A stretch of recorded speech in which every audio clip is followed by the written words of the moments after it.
The term that we like to use for this technology is holographic computing, because we're trying to make things that look like holograms appear in the world around us.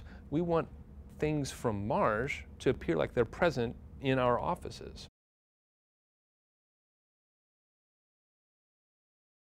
What we learned is that field work, being present in an environment on Earth, is of great importance to them, because they learn so much just by looking around, just by walking around in the environment that they're trying to explore.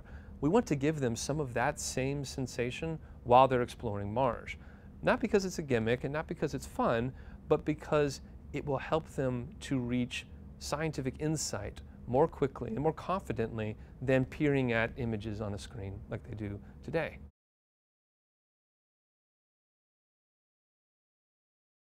I think I'm most excited about this because I feel like this is a new way for us to think about exploration.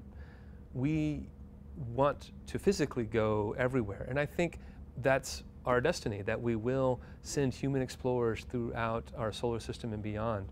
But until we're able to do that, we've sent our robots ahead. And by building tools that make us feel more connected to those robots and the environments that they're exploring, we can change our experience of exploration in a very fundamental and exciting way.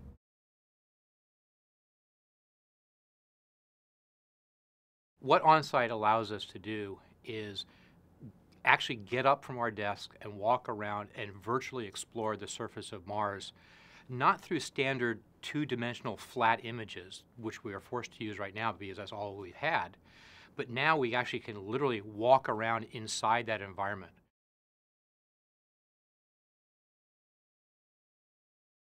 What that gives us is a whole new way to understand the context, where our rover or other spacecraft may be sitting on the surface of Mars, where it is in relation to other features, other scientific targets, other areas of interest, how far away they are, and gives us a much better sense of understanding of that entire context.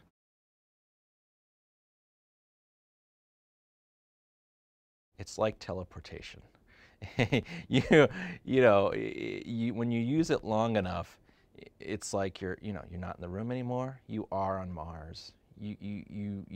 Short of having comm channels checking in with Houston, or the front panel of an astronaut's helmet, it's like being there.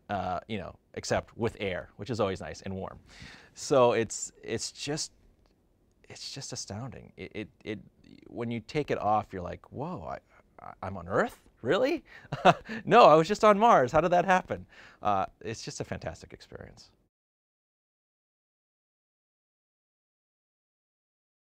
The new technology, it's really about saving time and accuracy. Currently, it takes us, let's say, a good hour and a half to get an observation together because we're going back and forth between uplink leads and scientists. With the new technology, we can probably cut that down to tens of minutes at most.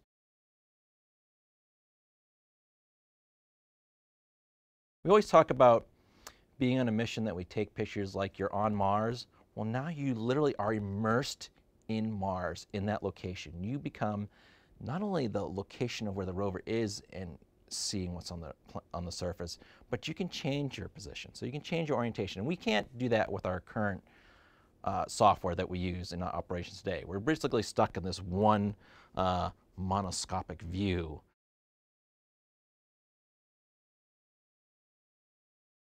Trying to visualize what the surface of Mars looks like is something that I do try to do every day in my head, and I kind of have to force myself to do it and to understand what the rocks look like. And so this makes it a lot easier. And I don't have to work so hard to actually visualize what Mars looks like. So while it is really cool, I think it is actually really helping us make better decisions about how to operate the rover based on the new information that we can just visualize so much better about the surface of Mars. What we do often is someone will say, I'm interested in this rock. And we'll say, is it this one? And they'll say, no, it's the one to the right. And then you'll have this funny conversation where you're all trying to figure out what it is you're talking about. But with this program, you can basically have your avatar point to a rock you're interested in, and then everyone else's avatars can go run and see what it is.